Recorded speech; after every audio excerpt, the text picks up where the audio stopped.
ओम शांति 30 अगस्त 2024। आज की मुरली। मीठे बच्चे, तुम्हें खुशी होनी चाहिए कि दुख हरने वाला बाबा हमें सुख धाम में ले जाने आया है। हम स्वर्ग के परिजादे बनने वाले हैं।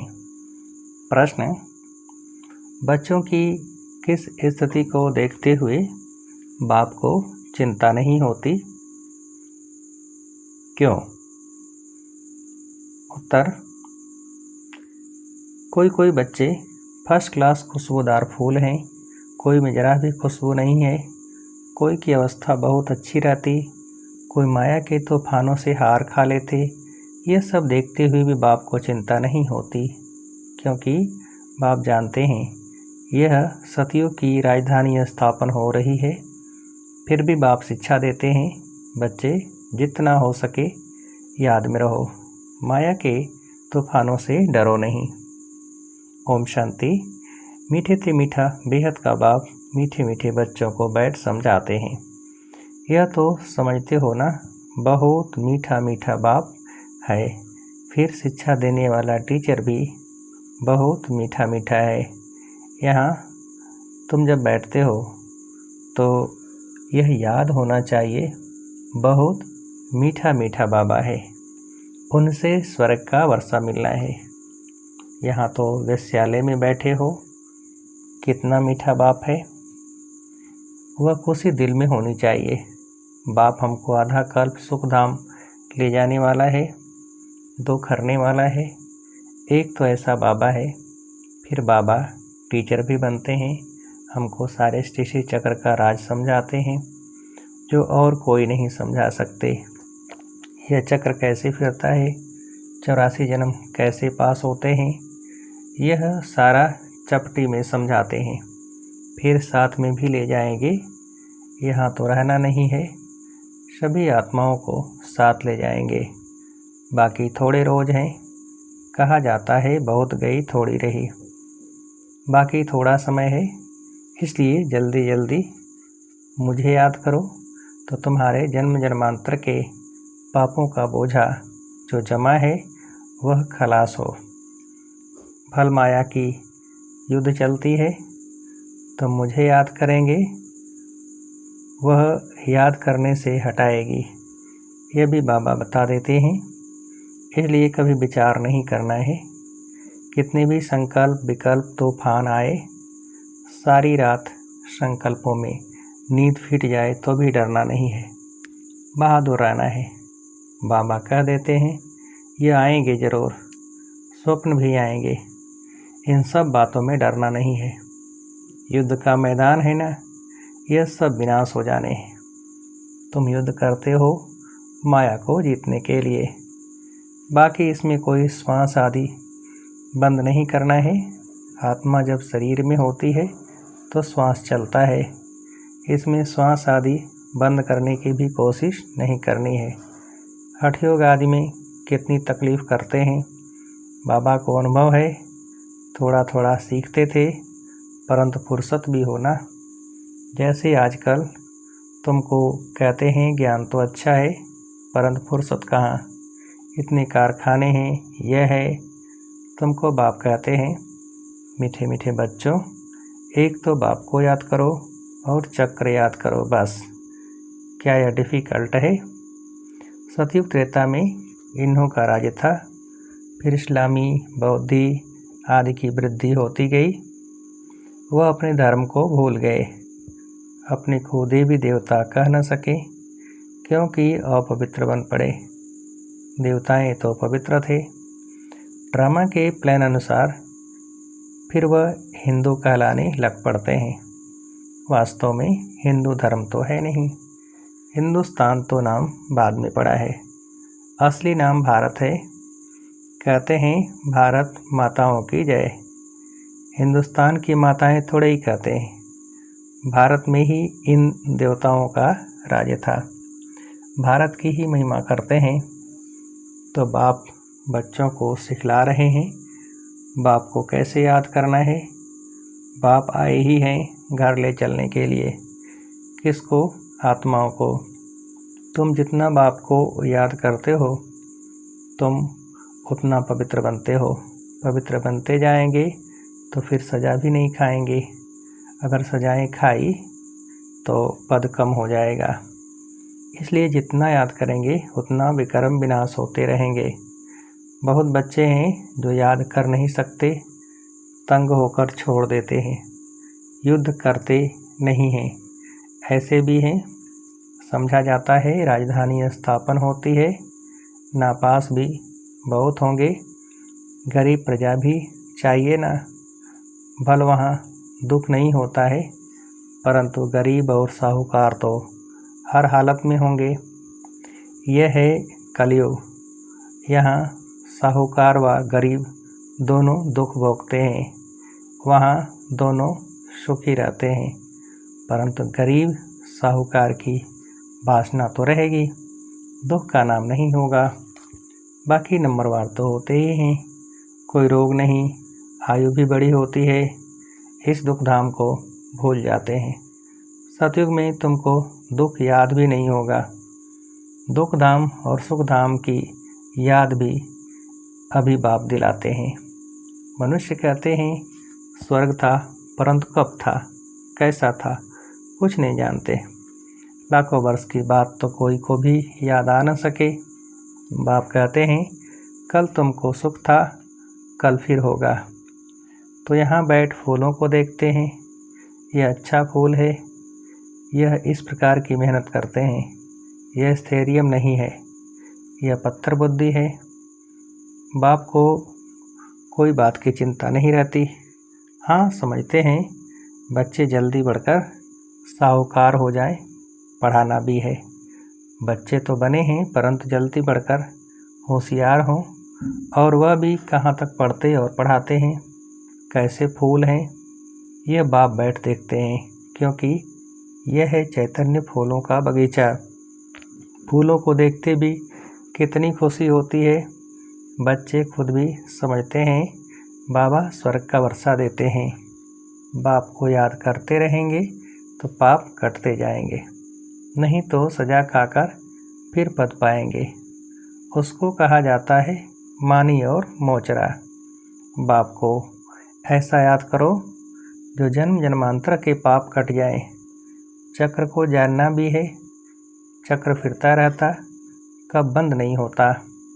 जो मिसल चलता रहता है, यूँ सबसे आहिस्ते चलती है।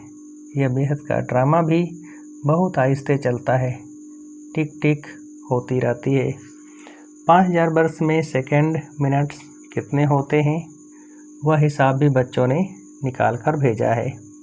लाखों वर्ष की बात होती तो कोई भी हिसाब निकाल न सके। यहाँ बाप के और बच्चे बैठे हैं। बाबा एक एक को बैठ देखते हैं। यह बाबा को कितना याद करते हैं, कितना ज्ञान उठाया है, औरों को कितना समझाते हैं। हाय बहुत सहज, सिर्फ बाप का परिचय दो। बैज तो बच्चों के पास है ही, बोलो यह है शिव बाबा। काशी में जाओ तो भी शिव बाबा का याद करते रड़ी मारते हैं। तुम हो शालिग्राम। आत्मा बिल्कुल छोटा सितारा है, उसमें कितना पाठ भरा हुआ है। आत्मा घटती बढ़ती नहीं, विनाश नहीं होती। आत्मा तो अविनाशी है, उसमें ड्रामा का पाठ भरा हुआ है। हीरा सबसे मजबूत होता है, उस जैसा सख्त पत्थर कोई होता नहीं। जौहरी लोग जानते हैं। आत्मा का विचार करो, कितनी छोटी है, उनमें कितना पाठ भरा हुआ है, जो कभी भी घिसता नहीं। दूसरी आत्मा होती नहीं। इस दुनिया में ऐसा कोई मनुष्य नहीं जिसको हम बाप, टीचर, सदगुरु कहें। यह एक बेहद का बाप है, शिक्षक। शिक्षक है, सबको शिक्षा देते हैं, मनमना भव। तुमको भी कहते हैं कि कोई धर्म वाले मिले, उनको कहो अल्लाह को याद करते हो ना, आत्माएं सब भाई भाई हैं। अब बाप शिक्षा देते हैं कि मामेकम याद करो तो विकर्म विनाश होंगे। बाप ही पतित पावन है। यह किसने कहा? आत्मा ने। मनुष्य भल गाते हैं परंतु अर्थ नहीं समझते हैं। बाप कहते हैं तुम सब सीताएं हो, मैं हूँ राम। सब भक्तों का सद्गति दाता मैं हूँ। सबकी सद्गति कर देते हैं, बाकी सब मुक्ति धाम में चले जाते हैं। सतयुग में दूसरा धर्म कोई होता नहीं, सिर्फ हम ही होते हैं, क्योंकि हम ही बाप से वर्षा लेते हैं। यहाँ तो देखो कितने ढेर के ढेर मंदिर हैं, कितनी बड़ी दुनिया है, क्या क्या चीज़ें हैं। वहाँ यह कुछ भी नहीं होगा, सिर्फ भारत ही होगा। यह रेल आदि भी नहीं होगी, यह सब खत्म हो जाएंगे। वहाँ रेल की दरकार ही नहीं, छोटा शहर होगा। रेल तो चाहिए दूर दूर गांव में जाने के लिए। बाबा रिफ्रेश कर रहे हैं, भिन्न भिन्न पॉइंट समझाते रहते हैं बच्चों के लिए। यहाँ बैठे हो, बुद्धि में सारा ज्ञान है, जैसे परमपिता परमात्मा में सारा ज्ञान भरा हुआ है, जो तुमको समझाते रहते हैं। ऊंच ते ऊंच शांति धाम में रहने वाला शांति का सागर बाप है। हम आत्माएं भी सब वहाँ स्वीट होम में रहने वाली हैं। शांति के लिए मनुष्य कितना माथा मारते हैं। साधु लोग भी कहते मन को शांति कैसे मिले, क्या क्या युक्ति रचते हैं। गाया जाता है, आत्मा तो मन बुद्धि सहित है, उनका स्वधर्म है ही शांत। मुख ही नहीं, कर्मेंद्रियां ही नहीं, तो जरूर शांत ही होंगी। हम आत्माओं का निवास स्थान है स्वीट होम, जहाँ बिल्कुल शांति रहती है। फिर वहाँ से पहले हम आते हैं सुखधाम में। अभी तो इस दुखधाम से ट्रांसफ़र होते हैं सुखधाम में।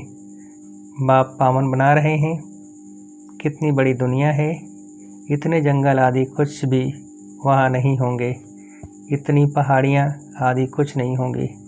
हमारी राजधानी होगी। जैसे स्वर्ग का छोटा सा मॉडल बनाते हैं, वैसे छोटा सा स्वर्ग होगा। क्या होना है, वंडर देखो, कितना बड़ी सृष्टि है। यहाँ तो सब आपस में लड़ते रहते हैं। फिर इतनी सारी दुनिया खत्म हो जाएगी, बाकी हमारा राज्य रहेगा। इतना सब कुछ खत्म हो, यह सब कहाँ जाएंगे? समुद्र धरती आदि में चले जाएंगे, इनका नाम निशान भी नहीं रहेगा।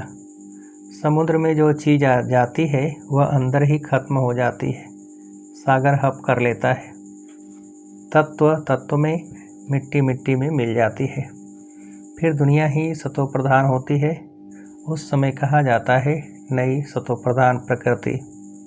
तुम्हारी वहाँ नेचुरल ब्यूटी रहती है, लिपस्टिक आदि कुछ भी नहीं लगाते। तो तुम बच्चों को खुश होना चाहिए, तुम स्वर्ग के परिजादे बनते हो।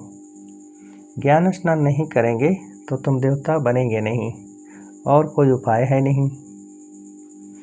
बाप तो है सदा खूबसूरत, तुम आत्माएं सांवरी बन गई हो। मासूक तो बड़ा सुंदर मुसाफिर है, जो आकर तुमको सुंदर बनाते हैं। बाप कहते हैं, मैंने इसमें प्रवेश किया है। मैं तो कभी सांवरा नहीं बनता हूँ, तुम सांवरे से सुंदर बनते हो। सदा सुंदर तो एक ही मुसाफिर है, यह बाबा सांवरा और सुंदर बनते हैं। तुम सबको सुंदर बनाकर साथ में ले जाते हैं। तुम बच्चों को सुंदर बन, फिर और सबको सुंदर बनाना है। बाप तो श्याम सुंदर बनते नहीं, गीता में भूल कर दी है, जो बाप के बदले श्री कृष्ण का नाम डाल दिया है। इसको ही कहा जाता है एकज भोल। सारे विश्व को सुंदर बनाने वाला शिव बाबा, उनके बदले जो स्वर्ग का पहला नंबर सुंदर बनता है, उनका नाम डाल दिया है। यह कोई समझते थोड़े ही हैं। भारत फिर सुंदर बनने का है, वह तो समझते हैं 40,000 वर्ष बाद स्वर्ग बनेगा। तुम बताते हो सारा कल्प ही 5,000 वर्ष का है। तो बाप आत्माओं से बात करते हैं, कहते हैं, मैं आधा कल्प का मासूक हूँ, तुम मुझे पुकारते आए हो, हे पतित पावन आओ। आकर हम आत्माओं आशिकों को पावन बनाओ। तो उनकी मत पर चलना चाहिए, मेहनत करनी चाहिए। बाबा ऐसे नहीं कहते कि तुम धंधा आदि नहीं करो, नहीं, वह सब कुछ करना है। गृहस्थ व्यवहार में रहते, बाल बच्चों आदि को संभालते, सिर्फ अपने को आत्मा समझ मुझे याद करो, क्योंकि मैं पतित पावन हूँ। बच्चों की संभाल भल करो, बाकी अभी और बच्चे पैदा नहीं करो, नहीं तो वह याद आते रहेंगे।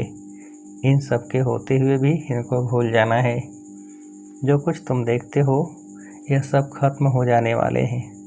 शरीर खत्म हो जाएगा, बाप की याद से आत्मा पवित्र बन जाएगी, तो फिर शरीर भी नया मिलेगा। यह है बेहद का संन्यास। बाप नया घर बनाते हैं तो फिर पुराने घर से दिल हट जाती है। स्वर्ग में क्या नहीं होगा, अपार सुख है। स्वर्ग तो यहाँ होता है। दिलवाड़ा मंदिर भी पूरा यादगार है। नीचे तपस्या कर रहे हैं, फिर स्वर्ग कहाँ दिखावें, वह फिर छत में रख दिया है। नीचे राजयोग की तपस्या कर रहे हैं, ऊपर राजपद खड़ा है। कितना अच्छा मंदिर है। ऊपर है अचल घर, सोने की मूर्तियां हैं, उनसे ऊपर है फिर गुरु शिखर। गुरु सबसे ऊपर बैठा है, ऊंचते ऊंच है सतगुरु। फिर बीच में दिखाया है स्वर्ग। तो यह दिलवाड़ा मंदिर पूरा यादगार है। राजयोग तुम सीखते हो, फिर स्वर्ग यहाँ होगा। देवताएं यहाँ थे ना, परंतु उनके लिए पावन दुनिया अब बन रही है। अच्छा, मीठे मीठे से खिलते बच्चों प्रति माता पिता बाप दादा का याद प्यार और गुड मॉर्निंग। रूहानी बाप की रूहानी बच्चों को नमस्ते। हम रूहानी बच्चों की रूहानी बाप को नमस्ते। धारणा के लिए मुख्य सार। पहली पॉइंट, इन आँखों से सब कुछ देखते हुए इसे भूलने का अभ्यास करना है। पुराने घर से, दुनिया से दिल हटा लेनी है, नए घर को याद करना है। दूसरी पॉइंट, ज्ञान स्नान कर सुंदर परिजादा बनना है। जैसे बाप सुंदर गोरा मुसाफिर है, ऐसे उनकी याद से आत्मा को सांवरे से गोरा बनाना है। माया की युद्ध से डरना नहीं है, विजयी बनकर दिखाना है। वरदान, महादानी बन प्राक दिली से खुशी का खजाना बांटने वाले मास्टर रहम दिल भव। विस्तार, लोग अल्पकाल की खुशी प्राप्त करने के लिए कितना समय व धन खर्च करते हैं, फिर भी सच्ची खुशी नहीं मिलती।